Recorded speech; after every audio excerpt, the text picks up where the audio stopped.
A game show? The host asked my mom, "What's 1 plus 1?" My mom didn't hesitate. "It equals 3. Everyone froze. My family had joined this show to raise money for my astronomical medical bills. Answer 10 questions correctly, and they'd win $5 million.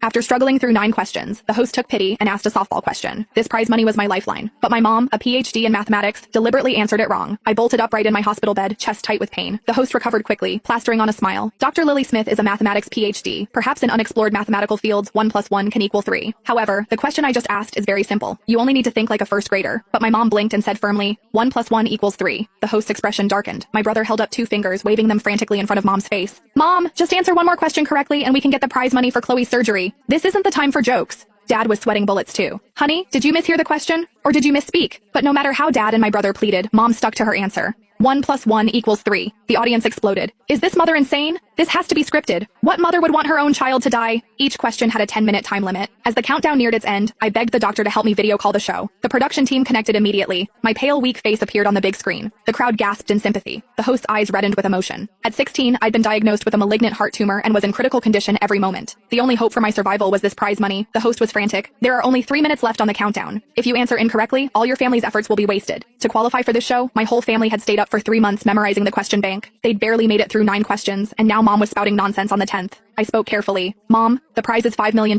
My treatment only costs $3 million. I won't take a penny of what's left. And when I recover, I'll work hard and give you every paycheck to show my gratitude." The crowd murmured sympathetically. Mom's eyes welled up too. With 10 seconds left on the countdown, Mom raised her hand to indicate she wanted to change her answer. I finally breathed a sigh of relief. Maybe Mom had just been joking with everyone. "I'm sorry, I misspoke earlier. 1 plus 1 should equal..." I held my breath. Mom surveyed the room, then suddenly smiled. 1 plus 1 equals 1. The countdown ended. The $5 million on the screen instantly disappeared. Then Mom said leisurely, "Sorry, I was careless and said it wrong. 1 plus 1 should equal 2. But the countdown had ended. My surgery funds were gone. Sharp pain shot through my chest. I nearly blacked out from the agony. My brother lost control, shouting, "Mom, what are you doing? Chloe's going to die." Mom just calmly pointed at the screen. "Look, isn't Chloe suffering? You know she's suffering and you deliberately answered wrong?" My brother's eyes were bloodshot. "You knew perfectly well that if you answered correctly, she could live. This is all your fault." Mom suddenly raised her voice. "My fault? I didn't do it on purpose. Of course I know 1 plus 1 equals 2, but I was just careless." "Careless?" My eyes widened in shock. How could anyone carelessly answer 1 plus 1 wrong? Mom knew perfectly well that without the prize money for surgery, I would die immediately. Why would she? Amid everyone's confusion and anger, Mom raised an eyebrow and turned to look at my brother. "Carson, do you remember? On your middle school entrance exam, you lost a full 5 points because you wrote 1 plus 1 equals 3. Because of those 5 points, you couldn't get into the top middle school. When I criticized you then, you had the nerve to talk back, saying you were just careless and would be more careful next time. Today I'm showing you exactly what kind of consequences a moment of carelessness can cause." Mom pointed at the big screen. "Take a good look and remember what Chloe looks like right now, covered in sweat from pain. This is the consequence of carelessness. Today I'm using your sister's suffering to teach you a lesson." Everyone exploded. I stared in disbelief.